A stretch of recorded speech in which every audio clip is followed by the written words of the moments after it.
سوچیں ذرا کہ ہم سب اس بات سے تو بخوبی واقف ہیں نا کہ مؤثر کمیونیکیشن یعنی بات چیت کا انداز ہماری زندگی میں کتنی اہمیت رکھتا ہے۔ یہ کوئی ڈھکی چھپی بات تو ہے نہیں۔ ہاں بالکل، یہ تو ایک بنیادی سی بات ہے۔ لیکن آج کے اس تفصیلی جائزے میں ہم جس چیز کی تہیں کھولنے والے ہیں وہ یہ ہے کہ بالکل مائکرو لیول پر ہماری روزمرہ کی زبان کیسے ہمارے لاشعور کو ہیک کرتی ہے۔ ہمارے پاس آج محمد فاروق راشد کے کچھ انتہائی شاندار نوٹس موجود ہیں جن کا بنیادی موضوع یہ ہے کہ طرز گفتگو میں محض چند الفاظ کی تبدیلی، خاص طور پر حکم کی جگہ شراکت اور ہم کا احساس پیدا کرنا، یہ کیسے انسانی رشتوں اور پورے سماجی ڈھانچے کو یکسر بدل سکتی ہے۔ تو چلیں اس بات کی تہیں کھولتے ہیں، کیونکہ یہ ان تمام لوگوں کے لیے ایک زبردست آئی اوپنر ثابت ہونے والا ہے جو اکثر یہ سوچتے ہیں کہ وہ تو اپنی بات بالکل صاف انداز میں کہہ رہے ہیں، پھر بھی سامنے والا اچانک ڈیفینسو کیوں ہو جاتا ہے۔ بالکل، اور یہیں سے سارا کھیل شروع ہوتا ہے۔ ہم عموماً زبان کو نہ صرف انفارمیشن ٹرانسفر کرنے کا ایک ٹول سمجھتے ہیں، جیسے ایک کمپیوٹر سے ڈیٹا دوسرے میں کاپی کر دیا۔ ہم سوچتے ہیں کہ بس پیغام پہنچ جانا چاہیے۔ ہاں، ہمیں لگتا ہے کہ بس بات سمجھ آ گئی تو کافی ہے۔ ایگزیکٹلی۔ لیکن حقیقت میں الفاظ صرف بے جان ڈیٹا نہیں ہیں، یہ انتہائی طاقتور نفسیاتی ٹریگرز ہیں۔ جب ہم بول رہے ہوتے ہیں تو ہم شعوری طور پر تو شاید صرف ایک سیدھا سا کام بتا رہے ہوں، لیکن لاشعوری طور پر ہمارے الفاظ ہمارے اندرونی رویوں اور سامنے والے کے لیے ہماری برتری یا برابری کے احساس کی عکاسی کر رہے ہوتے ہیں۔ مطلب ہم جو سوچ رہے ہوتے ہیں وہ لفظوں سے ظاہر ہو جاتا ہے۔ جی بالکل، فاروق راشد کی تحریریں دراصل اسی پوشیدہ نفسیاتی میکینزم کی طرف اشارہ کرتی ہیں کہ کیسے ایک چھوٹا سا لفظ پورے رشتے کی حرکیات کو بدل کر رکھ دیتا۔ یہ بات بہت گہری ہے۔ ان نوٹس میں نا ایک بہت ہی سادہ لیکن چونکا دینے والی مثال دی گئی ہے جس نے مجھے واقعی رک کر سوچنے پر مجبور کر دیا۔ اچھا فرض کریں کوئی آپ کو ایک کام کا کہتا ہے اور اس کا انداز یہ ہے کہ یاد رکھو تم نے یہ کرنا ہے اور ایسے بالکل ایسے ہی کرنا ہے۔ ایک ٹیپیکل باس والا انداز۔ ہاں بالکل۔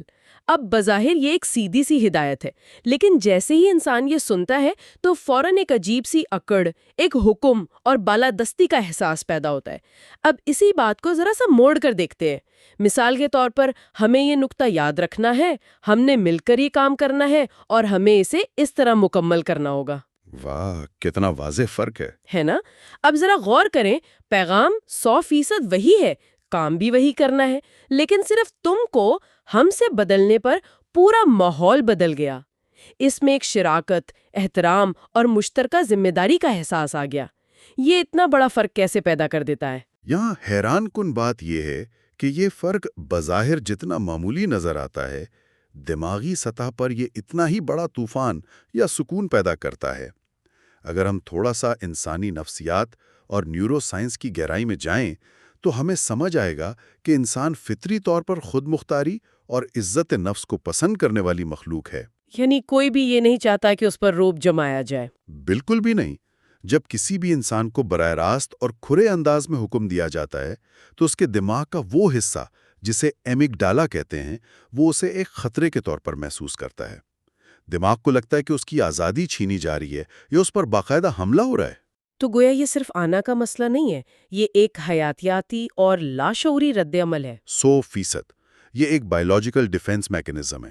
جب وہ خطرے کی گھنٹی بجتی ہے تو انسان کا لاشعور فوراً فائٹ اور فلائٹ یعنی لڑنے یا فرار ہونے کی کیفیت میں چلا جاتا ہے۔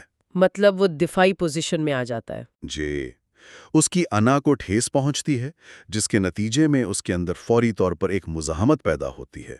اگر وہ بظاہر آپ کے ڈر سے کام کر بھی لے تو اس کے اندر ناراضگی اور شدید بے دلی ہوگی۔ کام تو ہو جائے گا لیکن وہ کوالٹی نہیں ہوگی۔ بالکل۔ اور اس کے برعکس جب آپ گفتگو میں ہم استعمال کرتے ہیں تو دماغ کا وہ حصہ متحرک ہوتا ہے جو سماجی تعلق اور تعاون کو پروسیس کرتا ہے۔ اب دماغ اسے حملہ نہیں بلکہ ایک مشترکہ چیلنج سمجھتا ہے جسے مل کر حل کرنا ہے۔ یہ تو بالکل ہمارے کارپوریٹ کلچر اور دفتروں کی کہانی لگ رہی ہے مجھے۔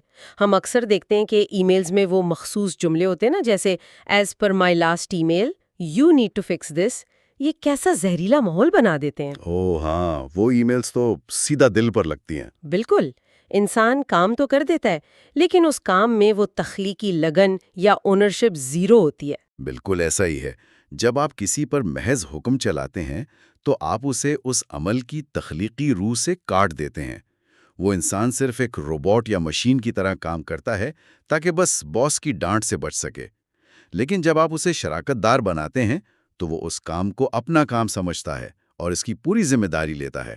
اچھا، اگر ہم اس دفتری ماحول سے ذرا نکل کر اپنے گھروں کی چار دیواری کی طرف آئیں تو یہ اصول وہاں اور بھی زیادہ شدت سے لاگو ہوتا نظر آتا ہے۔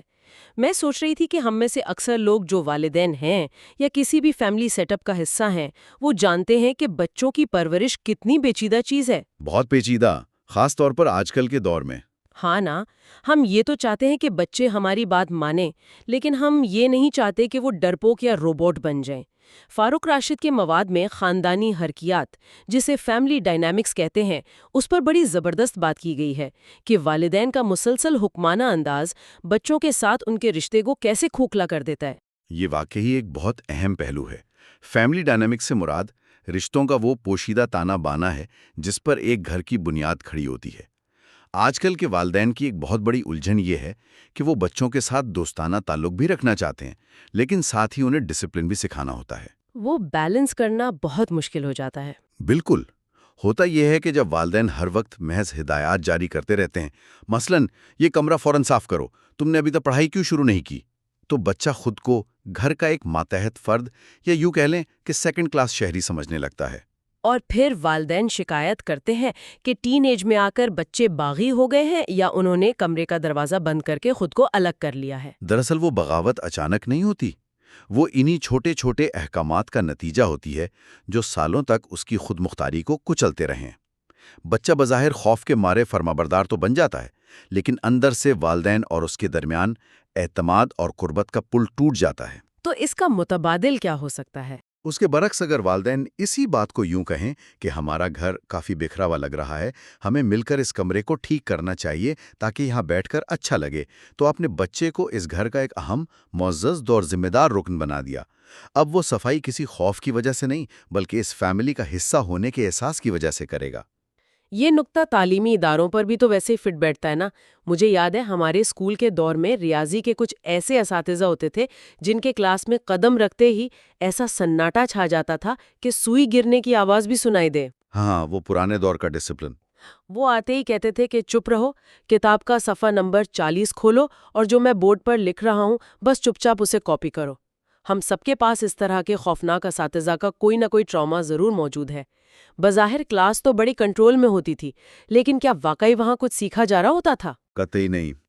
وہ جو پن ڈراپ سائلنس ہوتا ہے وہ احترام یا علم کی پیاس کا نہیں ہوتا، وہ خالصتاً خوف اور دہشت کا سناٹا ہوتا ہے۔ ہاں، اور جیسا کہ ہم نے دماغ کے میکانزم کی بات کی تھی، جب ایک طالب علم خوف کے سائے میں ہوتا ہے تو اس کا دماغ علم جذب کرنے کے قابل ہی نہیں رہتا۔ کیونکہ وہ تو فائٹ اور فلائٹ موڈ میں ہوتا ہے نا۔ بالکل۔ سیکھنے کے عمل کے لیے سائیکولوجیکل سیفٹی یعنی نفسیاتی تحفظ کا احساس انتہائی ضروری ہے۔ ایک بہترین استاد کا اصل کمال معلومات کو دماغ میں ٹھوسنا نہیں ہے بلکہ سوچنے کے عمل کو بیدار کرنا ہے۔ بالکل۔ تصور کرے وہی استاد اگر ذرا مسکرا کے کہے کہ آئیے آج ہم مل کر اس مشکل فارمولے کو سمجھتے ہیں، دیکھتے ہیں ہم اسے کیسے حل کر سکتے ہیں، تو ایک سیکنڈ میں وہ دیوار گر جاتی ہے۔ طالب علم محسوس کرتا ہے کہ استاد اس کے مقابلے کھڑا کوئی ڈکٹیٹر نہیں ہے بلکہ اس کے ساتھ کھڑا ایک گائیڈ ہے۔ ہاں، وہ ایک ٹیم بن جاتے ہیں۔ یہاں یہ بات بہت ہی دلچسپ ہو جاتی ہے اور میں اس پر تھوڑا سا بحث کو آگے بڑھانا چاہوں گی۔ یہ ساری باتیں کہ ہم کا استعمال کریں، شراکت داری پیدا کریں، یہ سب آئیڈیل دنیا میں، کتابوں میں یا پرسکون ماحول میں سننے میں تو بہت اچھی لگتی ہیں۔ صحیح۔ لیکن ذرا سوچئے، اگر ہم کسی ہنگامی صورتحال میں ہوں یا کارپوریٹ دنیا کی کسی ایسی ڈیڈ لائن کا سامنا ہو جہاں باس کو پروجیکٹ ہر حال میں کل صبح تک چاہیے، تو کیا وہاں بھی یہ ہم کا فلسفہ کام آئے گا؟ کیا کچھ مخصوص حالات میں براہ راست اور سخت حکم دینا ہی واحد راستہ نہیں ہوتا؟ ہم ہر وقت نرمی سے درخواست نہیں کر سکتے نا؟ یہ واقعی ایک بہت زبردست اور عملی سوال ہے۔ دیکھیں، ہمیں ہنگامی صورتحال اور روزمرہ کے کلچر کے درمیان فرق کو سمجھنا ہوگا۔ اگر کسی عمارت میں آگ لگ جائے تو یقیناً آپ وہاں کھڑے ہو کر یہ نہیں کہیں گے کہ آئیے ہم مل کر غور کرتے ہیں کہ عمارت سے باہر نکلنے کا بہترین راستہ کون سا ہو سکتا ہے۔ ہاں، وہاں تو بحث کا وقت نہیں ہوتا۔ بالکل، وہاں ایک لیڈر کا کام ہے واضح، دو ٹوک اور براہ راست حکم دینا کہ فوراً اس دروازے سے باہر نکلو، کیونکہ وہاں بقا کا مسئلہ ہے۔ صحیح، وہاں ایمرجنسی پروٹوکول لاگو ہوتا ہے۔ جی، لیکن مسئلہ کہاں پیدا ہوتا ہے؟ معاشرتی بگاڑ تب آتا ہے جب کچھ لوگ، خواہ وہ گھر کے سربراہ ہوں یا دفتر کے مینیجر، اس ایمرجنسی موڈ کو اپنا ڈیفالٹ کمیونیکیشن سٹائل بنا لیتے ہیں۔ جب روزمرہ کے عام کاموں کو بھی زندگی اور موت کا مسئلہ بنا کر چیخ پکار کے ساتھ کروایا جائے تو وہ ہنگامی نوعیت اپنی اہمیت کھو دیتی ہے۔ یعنی وہ ہر وقت ہی آگ بجھانے والے موڈ میں رہتے ہیں۔ بالکل۔ فاروق راشد کے مواد میں اس پہلو کی بہت خوبصورتی سے نشاندہی کی گئی ہے کہ مسلسل حکم چلانے کی عادت دراصل ایک پوشیدہ احساس برتری کی پیداوار ہوتی ہے۔ اچھا، یعنی وہ شخص نادانستہ طور پر یہ ثابت کرنے کی کوشش کر رہا ہوتا ہے کہ میں تم سے بہتر ہوں، میرا رتبہ زیادہ ہے اور تمہارا کام صرف اور صرف میری اطاعت کرنا ہے۔ 100% درست۔ یہ خود ساختہ برتری کا وہم ہے۔ کامیاب قائدین اور ایک عام مائکرو مینیجر کے درمیان یہی سب سے بڑا فرق ہے۔ جب ایک روایتی باس کہتا ہے کہ تم نے یہ پروجیکٹ خراب کیا ہے تو میں اسے ٹھیک کرنا ہوگا، تو وہ دراصل سارا دباؤ دوسرے شخص پر ڈال کر خود کو اس مسئلے سے الگ کر لیتا ہے۔ وہ اپنی ذمہ داری سے بھاگ رہا ہوتا ہے۔ جی، لیکن ایک حقیقی لیڈر مشترکہ ذمہ داری کا مظاہرہ کرتا ہے۔ وہ کہتا ہے اس پروجیکٹ میں ہم سے کچھ غلطیاں ہوئی ہیں، ہم اسے کیسے بہتر کر سکتے ہیں۔ یہ انداز ٹیم کو دفاعی خول سے نکال کر تخلیقی حل کی طرف لے جاتا ہے۔ یہ بات ہمارے مقامی معاشرتی تناظر میں اور بھی اہم ہو جاتی ہے۔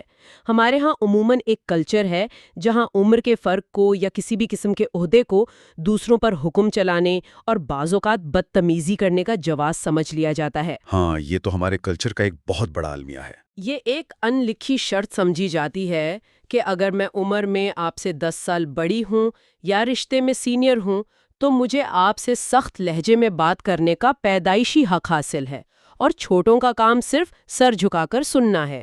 یہ ایک بہت گہری معاشرتی غلط فہمی ہے جس نے ہمارے ہاں کئی خاندانی تنازعات کو جنم دیا ہے۔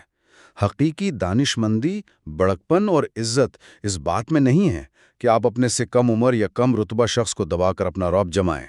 اصل بڑکپن یہ ہے کہ آپ کے پاس اختیار ہو، طاقت ہو، لیکن پھر بھی آپ کا لہجہ ایسا ہو کہ سامنے والا خود کو کمتر یا بے عزت محسوس نہ کرے۔ بالکل۔ اسی حوالے سے نوٹس میں ایک انتہائی خوبصورت اور تاریخی حوالہ بھی دیا گیا ہے جو ہمیں سوچنے کے ایک بالکل نئے زاویے سے متعارف کرواتا ہے۔ یہ نبی کریم صلی اللہ علیہ وسلم کی گفتگو اور طرز قیادت کا حوالہ ہے۔ جی، وہ تاریخی حوالہ واقعی بہت چشم کشا ہے۔ ایک ایسی ہستی جن کے پاس مطلق اختیار تھا۔ بالکل، آپ صلی اللہ علیہ وسلم کے پاس نبوت کا، ریاست کے سربراہ کا اور روحانی پیشوا کا سب سے بڑا اختیار موجود تھا۔ اگر دنیا میں کسی ہستی کو بغیر کسی سوال کے براہ راست حکم دینے کا سب سے زیادہ حق تھا تو وہ آپ صلی اللہ علیہ وسلم کی ذات تھی۔ بے شک۔ لیکن اس بے پناہ اختیار کے باوجود تاریخ بتاتی ہے کہ آپ کا عام طرز گفتگو اور معاملات کو چلانے کا انداز زیادہ تر مشاورت یعنی شورا اور حکمت پر مبنی ہوتا تھا۔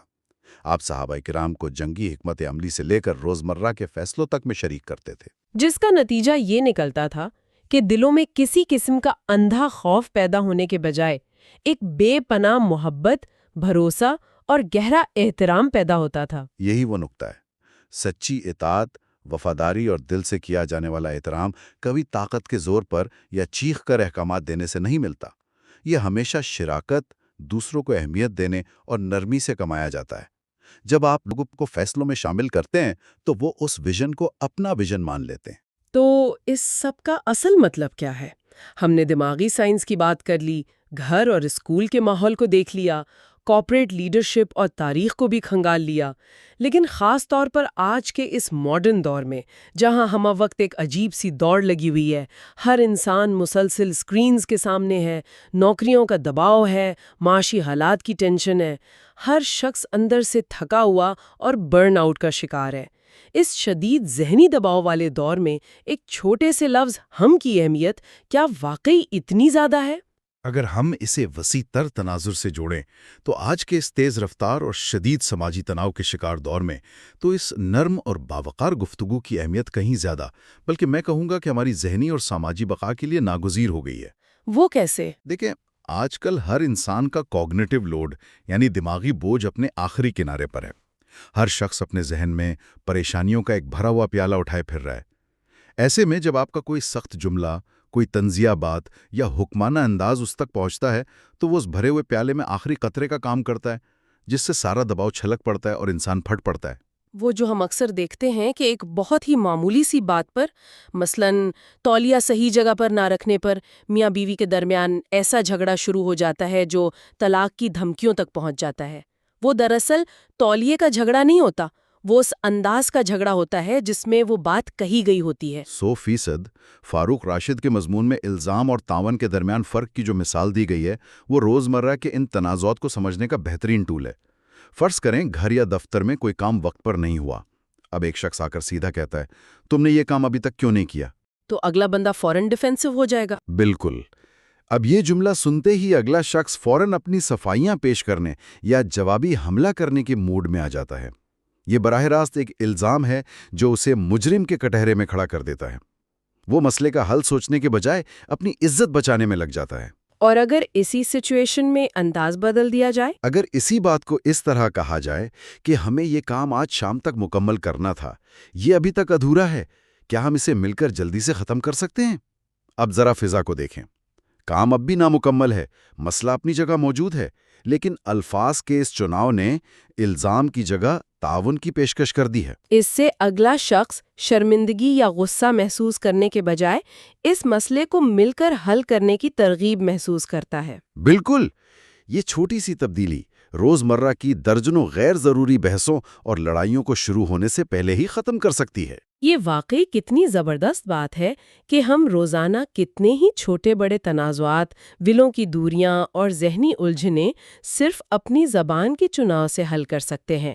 تو اگر ہم آج کی اس پوری تفصیلی اور گہری بحث کا نچوڑ نکالیں تو وہ یہی ہے کہ ایک نرم جملہ اور شراکت کا احساس فاصلوں کو سمیٹ کر دلوں کو قریب کر دیتا ہے، ایک پل بنا دیتا ہے، جبکہ ایک سخت، طنزیہ اور حکمانہ جملہ برسوں کے بنے بنائے تعلق کو ایک پل میں جلا کر راکھ کر سکتا ہے۔ بالکل درست۔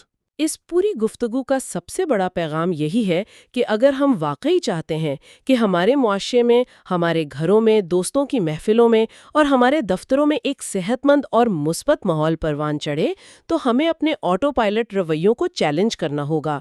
ہمیں وہ پرانی فرسودہ عادتیں شعوری طور پر توڑنی ہوں گی جہاں ہم بات بات پر احکامات صادر کرتے ہیں۔ ہمیں تم کرو کی جگہ ہم کریں گے کو اپنی شخصیت کا حصہ بنانا ہوگا، کیونکہ طرز گفتگو محض بولنے کا طریقہ نہیں، یہ ہمارے طرز تعلق کی بنیاد ہے۔ اس سب سے ایک انتہائی اہم سوال پیدا ہوتا ہے جس پر ہمیں واقعی بہت گہرائی سے غور کرنا چاہیے۔ ہم نے یہ تو بہت اچھی طرح تجزیہ کر لیا کہ ہم دوسروں کے ساتھ کیسا رویہ اختیار کرتے ہیں، ہمارے الفاظ ان کے دماغ پر کیا اثر ڈالتے ہیں اور تعلقات کیسے بنتے ہیں یا بگڑتے ہیں، لیکن کیا ہم نے کبھی یہ سوچا ہے کہ اتنی ساری معلومات اور شعور ہونے کے باوجود ہم یہ تبدیلیاں اتنی آسانی سے اپنی زندگی میں کیوں نہیں لا پاتے؟ اس رویے کی اصل جڑ آخر کہاں چھپی ہے؟ یہ واقعی سوچنے کا مقام ہے۔ ہم نے یہ تو جان لیا کہ ہمارے الفاظ بیرونی دنیا کے ساتھ ہمارے رشتوں کی بنیاد بنتے ہیں، لیکن اس بارے میں سوچیے گا ضرور کہ جو گفتگو ہم اپنے آپ سے کرتے ہیں، یعنی ہمارا جو انٹرنل ڈائیلاگ ہے، اس کا انداز کیا ہے؟ جب ہم اکیلے ہوتے ہیں اور ہم سے کوئی غلطی ہو جاتی ہے تو کیا ہم خود کو بھی ہر وقت ایک ظالم اور سخت گیر باس کی طرح ڈانٹتے ہیں؟ کیا ہم خود کو یہ احکامات دیتے ہیں کہ تم سے تو کچھ ٹھیک نہیں ہوتا، تم کتنے نالائق ہو، تمہیں یہ ایسے کرنا چاہیے تھا؟ یا ہم اپنے ساتھ بھی ایک ہمدرد پارٹنر، ایک شراکت دار اور ایک مخلص دوست کی طرح پیش آتے ہیں، جہاں ہم خود سے کہتے ہیں کہ کوئی بات نہیں، ہم سے غلطی ہوئی ہے لیکن ہم اسے مل کر دوبارہ ٹھیک کر لیں گے؟ کیونکہ جو نرمی، جو برداشت، احترام اور جو شراکت کا احساس ہم اس بیرونی دنیا میں بانٹنا چاہتے ہیں، اس کا بیج کہیں اور نہیں بلکہ سب سے پہلے ہمارے اپنے ذہن اور اپنی ذات کے ساتھ کی جانے والی اسی خاموش گفتگو میں بویا جاتا ہے۔